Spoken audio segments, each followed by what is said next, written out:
Now we shift over to the college platform. It is time for Walking On with Jordan Ham, every week brought to you by Venezia's Pizzeria. We appreciate Venezia's and their support. Jordan deserves a raise. He deserves hazard pay because he has had to sit through, I don't know, how would you describe the first 3 weeks of the Kenny Dillingham era on the field? I'm surprised I haven't walked away with an injury. That's the way this team has just like they've taken body blow after body blow. And we can get into some of the errors, some of the decisions that you could look back at. But like I've never seen a team this injured, specifically on the offensive line. Like you have 6 guys that are starter quality that are out right now, and it's only week 3.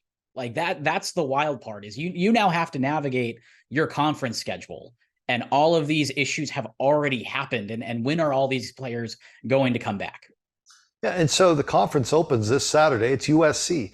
Arizona State is a 30-point underdog at home.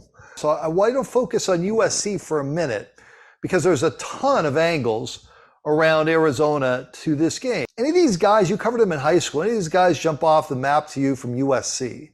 Yeah, there are quite a few. Really seeing what Brendan Rice has turned himself into as a college wide receiver. You remember he first committed to Colorado, and some of those offenses were so rough, and he had pretty quiet seasons. It wasn't his fault. They just couldn't get him the ball. And now you put him in the polar opposite, perhaps in the most prolific offense in all of college football, and he's just making plays left and right. And I think it's also very telling what Lincoln Riley thinks of the state, because one, not only does he recruit the state very well, not only has he taken players in the transfer portal, like you mentioned, who played their ball at Arizona, but he's also playing them very early. There were a few times when you would go 4 wide and, Elijah Page would be along the offensive line, and he just got there from Pinnacle, and Deuce Robinson and Jacoby Lane and Dorian Singer, who just transferred from U of A. So, a lot of these players are ready enough in Lincoln's eyes to go out and make some plays. So that's been really interesting to see the way he's been able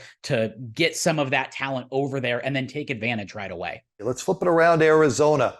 What do you make so far? I think it's a bit of a trap game this week from my view because Arizona has Stanford. Stanford's not good. The following week, they have Washington. It's the start of conference play.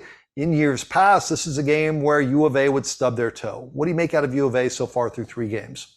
I have a similar read to it, looking back last year where Arizona was coming off a big win on the road against UCLA. And it was, hey, you get a win against Washington State, a very winnable game. You get a win against ASU, a very winnable game. All of a sudden you're bowling.